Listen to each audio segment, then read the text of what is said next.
and then you immediately, upon the next year, get to re-up again. So again, these are instances that go beyond the minimum accrual, yet have a slightly different outcome. And I'll just read it so that people are aware of what it says out loud. The City Council recognizes that many employers in Minneapolis have existing policies allocating annual paid time off or paid sick time, collectively PTO/PST, each calendar year without requiring direct accrual. Said policies may surpass minimum annual accrual as provided in Title II, Chapter 40, but require PTO/PST to be used within the year without carryover. As such, Frey directs the City Coordinator's Office, the City Attorney's Office, the Civil Rights Office, and Director of Economic Policy and Development to analyze how said policies can be accounted for within Title II, Chapter 4, and directs staff to return to the City Council Committee of the Whole with recommendations for doing so by August 17th, 2016. All right, Councilmember Frey has moved this staff direction. Councilmember Bender. Thank you, Madam Chair. I support this staff direction and appreciate this approach. There were some kind of specific examples that we started talking through, and it became clear that what we really needed was our professional staff to be able to sit down, maybe with some of our employers if they're willing, or others, just to understand how we can accomplish our goal of allowing employers who already have their own policies in place that really meet the goals of our ordinance and provide the sick time to workers that we're looking to create here. But but the devil is kind of in the details. So this allows us the time to review all the different approaches that employers are currently taking and come up with a solution that, again, is reasonable for those employers who already have policies, but doesn't create a loophole within our ordinance. And I'm confident that we'll get there over the summer with this a little bit of extra time. Okay, thank you. Council President Johnson. Thank you, Madam Chair. I too agree. This all along, it was important to me when we were developing this ordinance to recognize that we have employers that are doing the right thing already, and it may not be exactly sick time. They chose to go to a paid time off system a while ago, and I don't want to interfere with that at all. And I think what we're going to find is that employers do very different things to be able to accommodate their employees' need, and I think to take some time and understand how people treat their employees, but understand that we want the standard to be at least what we are setting with the ordinance, but allow for individual flexibility for employers that are, again, providing that paid time off for their employees. I think taking a little time will be beneficial to us to be able to clarify that we don't intend to interfere with employers that are already meeting the standard. Councilmember Reich. Thank you, Madam Vice President. Yeah, I echo the comments that have made, positive comments that allow us the time to do some extra work. And it's also recognition that it's hard to be prescriptive when there's so much variety out there.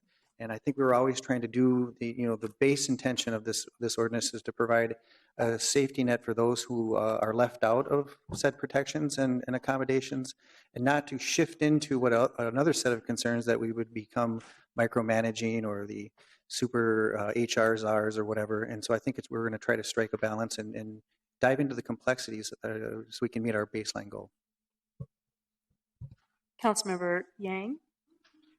Thank you, Madam Vice President. I just wanted to get a clarification on the Director of Economic Policy and Development. Is that supposed to be Director of Economic Planning and Development, or who is that person supposed to be? Yeah, I could have just written David Frank in there. Okay. Anything more? Councilmember Frey, did you want to speak again?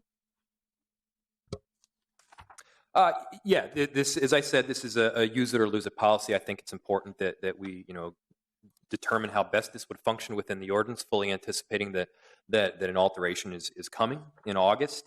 And this is an instance when positional purity is not the best strategy, especially at the city level. And I think we can get something done that allows employers that are doing the right thing to be recognized and to continue acting as such. Council President Johnson. Thank you, Madam Chair. I just got a note from Ms. Trammell. And she's suggesting that we, in your staff direction, Councilmember Frey, say, so third to the last sentence, or second to the last sentence here, how said policies can be accounted for within Title II, Chapter 40, and then she adds, or the rules related to, related thereto, so the rules could address this, and then direct staff to return to the City Council Committee of the Whole with recommendations for doing so by August 17th, 2016. She's asking for January 2017. She needs more time. Council President, I'm fine with the first part of that amendment, which is to allow for the inclusion within the rules. Only a question, is staff saying that they aren't going to be able to figure out something by August? Let's ask Ms. Trammell.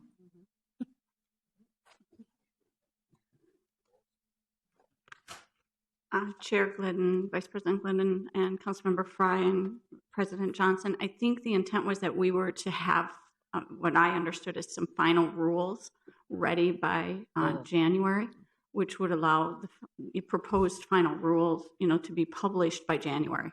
So if we're going the rules route, I wanted to kind of keep it as a packet. But otherwise, the intent, like, we could come back in August with an idea of whether we think this could be addressed in rules or if we think another change would be made to the ordinance. So that's where the January came from. Okay, thank you, Ms. Trammell.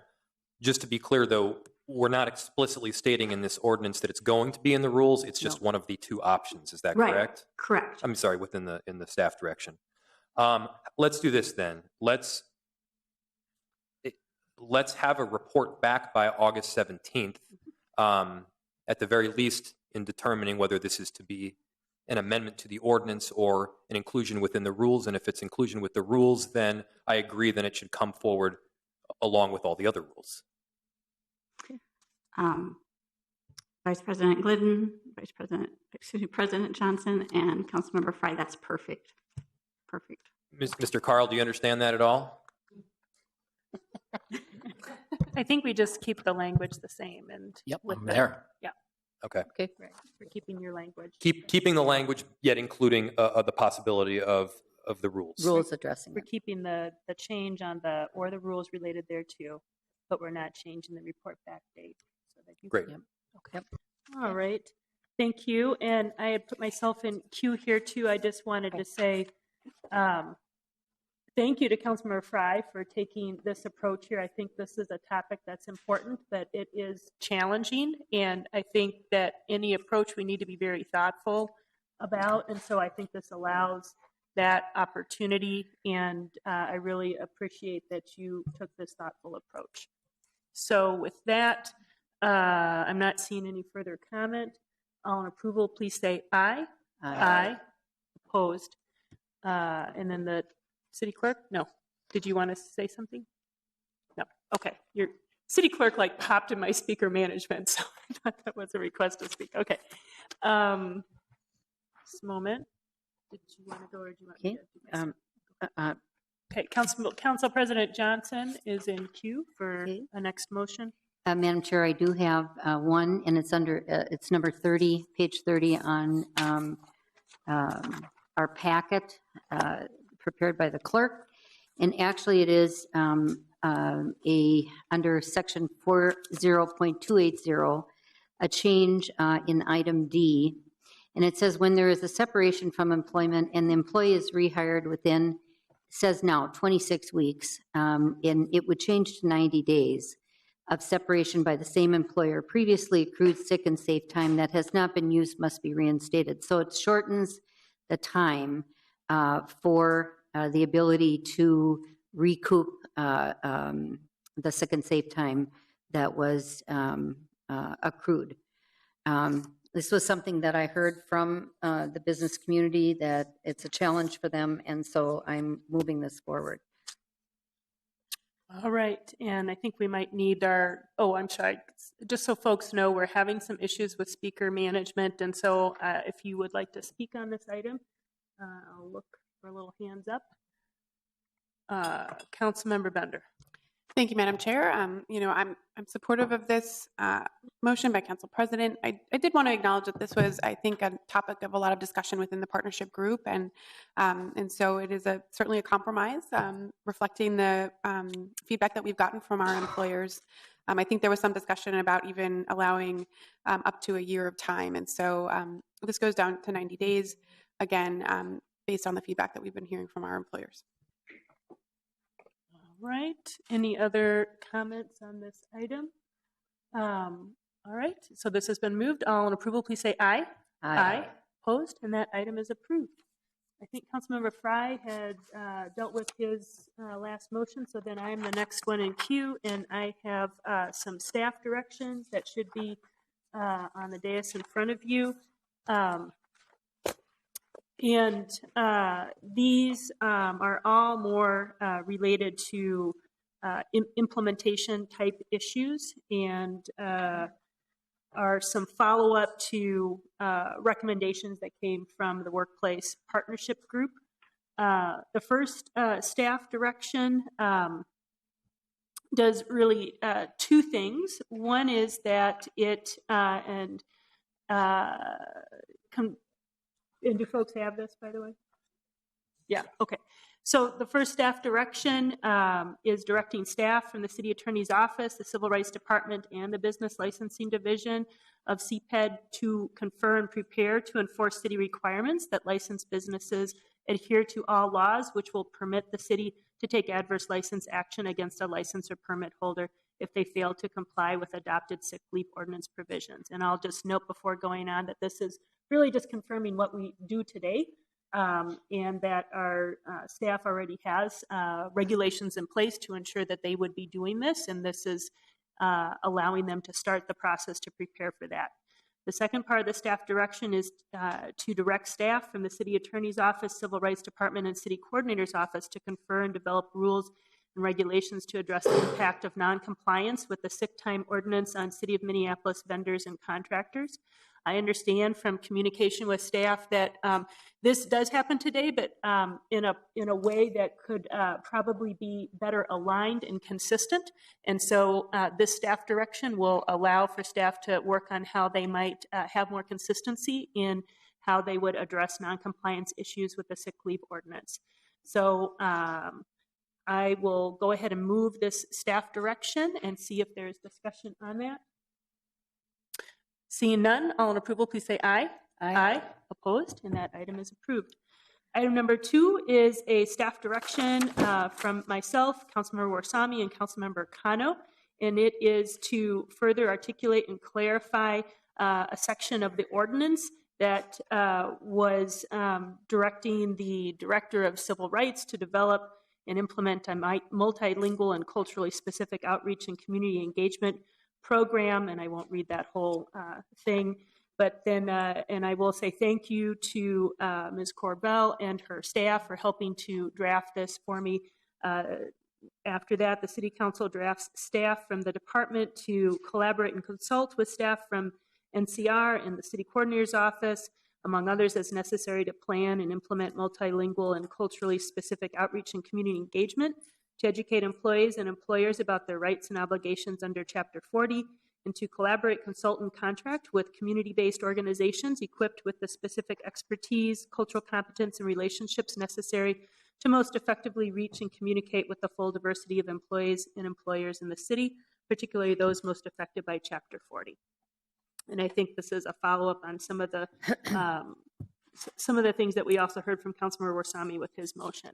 So with that, I will move that staff direction. Any discussion on that? Seeing none, all in approval, please say aye. Aye. Opposed? Staff direction number 3 was relating to concern that we heard through the Workplace Partnership Group process from nonprofit employers that rely on government reimbursement for services. And so this is a staff direction to our intergovernmental relations staff to review options for advocating for increased state reimbursement rates for those type of establishments. And so we would hear back through our intergovernmental relations staff on a lobbying strategy for that. So I will go ahead and move that staff direction. Any discussion? Seeing none, all in approval say aye. Aye. Opposed? And the final staff direction essentially asks for quarterly reports back to the city council. I think we'll wait and perhaps have the council president help designate where future reports should go within the council committee structure. And so I've just left that open for now. But this would ensure that we are able to hear regular updates and be engaged in the process that will be very important around implementation. So I will go ahead and move that staff direction. Discussion on that? Seeing none, all in approval, please say aye. Aye. Opposed? And that item is approved. So I am not sure if I'm even able to see if there are other amendments or items that council members have. So I'll just kind of look to the side. And if not, then we are ready to vote on the underlying ordinance as amended. And I will ask if there is comment or discussion on that.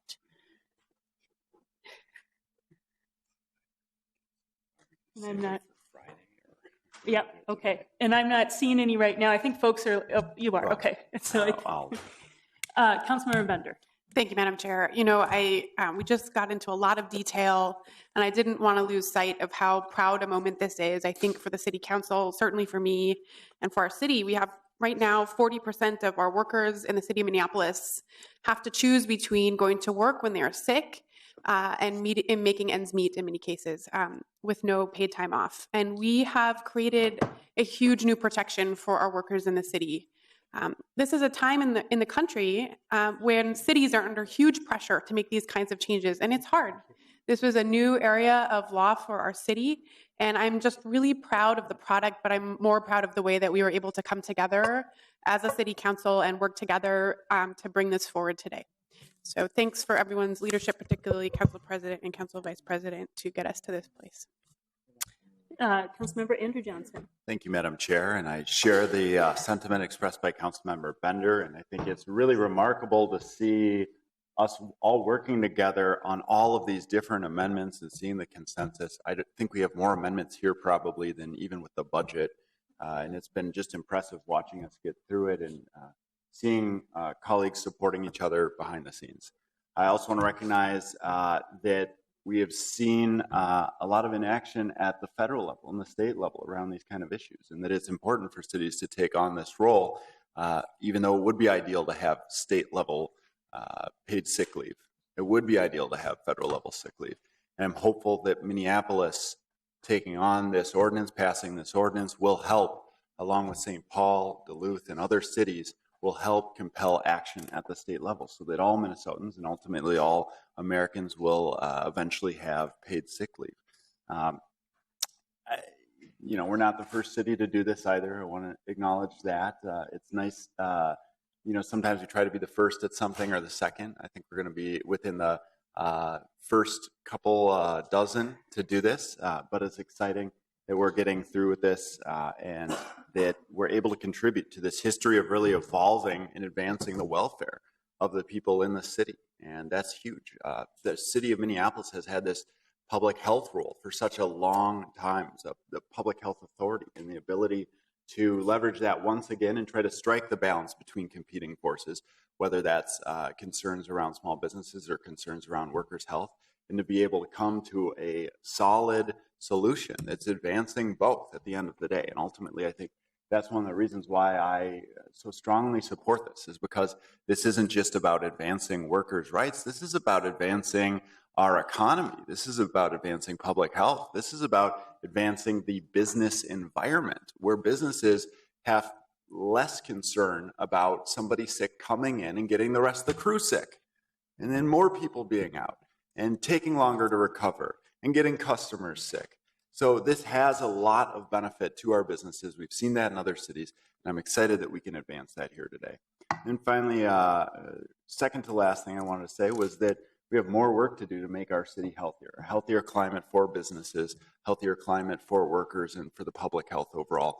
I'm excited about a lot of the initiatives underway right now, and some of those that we've seen over this term of council through the mayor's office, through individual council members. And so I think there's a lot more to come on that, and it's exciting work. And finally, I want to say thank you to everyone involved, council members, the mayor's office, advocates, the community members, the people who came and testified, the workplace partnership group. This hasn't always been easy. I know there were times where people were really upset that we formed the workplace partnership group, for instance. I think at the end of the day, though, that had the right level of outreach and engagement, was handled very, very well. I really want to thank the coordinator's office and all of our staff, communications and beyond, for their work on that. I think that that really helped set up and establish the process around engagement, around developing a policy, and had the right people on the team looking at the right details in order to get this done. And so I'm just immensely thankful. It's been rocky along the way, but it's exciting to come to a close where we have such broad support for this. So thank you to everyone involved. Councilmember Gordon.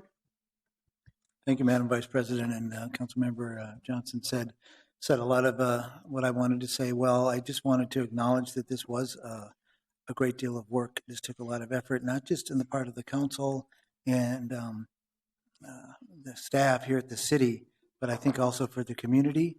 I think it's been a great educational opportunity for me, and I suspect also for the workers, the employers, and the businesses in the city.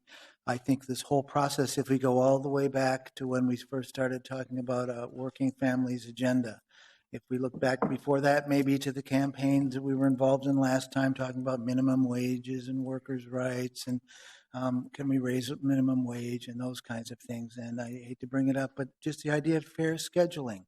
And I think when we did that, we revealed a divide, a kind of a disconnect that was going on in the city between some of the businesses and some of the workers and some of all of us who were caught in the middle. And I think it was really helpful in many ways for us to have the discussion, for us to look at those two different aspects of our city. I'm amazed at how much work it took for us to get here. We had to form the partnership, we had to stop, we had to regroup, we had to get going, and all the meetings and all the communications and all the dialogue, all the hearings, all the discussions. It took a lot to get where we have. I think we've landed on a good ordinance for paid sick and safe time, and I look forward to implementing it as we roll it out and refining it and improving it. But I'm also hoping that the process that we went through at this point sets us up well for having more discussions about what kind of city do we want to have for our workers, how can we all be supporting our businesses so that our businesses can provide the kind of jobs that we want and we want our family members to have at all the businesses. I think we're going to hear from some businesses how hard this is going to be and maybe confusing and challenging, and we have heard about that. But I also think that we've already seen that the people in Minneapolis want to know what businesses are doing the right thing, and we want to go spend our money with those businesses and support them and acknowledge that and lift them up. And we've also seen how there are some businesses in our city who want to talk about what they want to do and can do, who want to listen carefully to the workers of our city so that they can do the best thing possible for them. And that's been really affirming for me to know and to acknowledge and to see. So let's celebrate this and celebrate it well. And then let's not forget the bigger agenda that we have, because this isn't going to solve the disparities we have in our city between the rich and the poor, or the disparities that we have between whites and people of color. This is just one small step that's going to maybe make life easier for some people, but we still have a lot more work to do ahead of us. But because we did this work, I think we have some coalitions and some teams in place. We have some partnerships already, and let's keep those going and move forward. Councilmember Warsame. Thank you, Madam Chair. When I was young, I used to hear Rome wasn't built in a day, and this ordinance wasn't done in a day, and it took a long time. And I would say this is one of my proudest moments being on the council, and this is one of the most impactful legislation that we have ever done. But it took time, and it took a lot of haggling, and I want to give a shout out to city staff, and I'm also very proud of my colleagues. The fact that we all came together, and the fact that we have a unanimous decision with regards to this ordinance, it speaks a lot about the relationship we have built over time. And I also want to give a shout out to the workplace partnership. I went to some of their meetings. I saw Ron Harris there, And it was very intense, and they were committed, and they were working very hard. And I think what they delivered to us was very important in directing policymakers to where we are now. And I was also always concerned about the most vulnerable members of our community, and I'm talking about the most vulnerable business members of our community, as well as our workers. And I think this ordinance today, and some of the amendments that were made, and some of the motions that were added, helps justify me going back to my community and championing this ordinance and saying this actually protects all of us. And I think so, and I also like to acknowledge the businesses that came here that had their input. I think they don't have to fear too much. The sky will not cave, and we will go on. And I also would like to acknowledge that, Councilmember Johnson said that, we're not the first city, but we are the first city in the state of Minnesota, and I'm very proud of that. And where Minneapolis goes, the rest will go. And I think St. Paul is going to do something in the summer, and Bloomington is doing something else. So this is a very proud moment. Thanks to everybody. I'm very proud of my colleagues, and thank you. Thank you, Councilmember Warsame. Well, I think, Casey, were you? Yeah, Madam Chair, I'm sorry. I haven't taken the vote yet, if that's your No, question. that's Okay. not what I'm asking. Okay. I would like to ask the council or the committee to give me one more vote, and that's to authorize the city clerk to incorporate technical changes that may need to be made from all these amendments. Some lettering needs to be redone, some sections need to be renumbered. So if you would take that motion, it's our goal to post a completely marked copy of this with all of the changes we've made before we go home today, so that the public and policymakers have a chance to see it before the council meeting tomorrow. Okay, thank you. I will make sure that I do that motion. I'm going to make a couple comments first, and then I will do that motion, and then we'll take our vote on the ordinance as a whole. I just, I honestly feel like my heart is just pounding right now, because it has been a big journey to get here, and I agree with Councilmember Warsame. This is one of the most impactful things I think I've been part of ever. And thank you to the community who identified this as an issue. Thank you to the business community who I think helped us make this a better product. And thank you to my colleagues for being respectful and working out a lot of tough issues. I think I'm channeling Sandy Colvin Roy. I've been thinking about a lot too. So she got emotional on the big votes. So anyway, with that, I'm going to, Councilmember Gordon has moved the suggestion from our clerk that we authorize the clerk to make technical changes as appropriate. So discussion on that. Seeing none, all in approval, please say aye. Aye. Opposed, and that has been authorized. And now on the motion before us today, I think we've said all that can be said. So all in approval, please say aye. Aye. Aye. Opposed. And we have approved a municipal sick leave ordinance. I think we can applaud.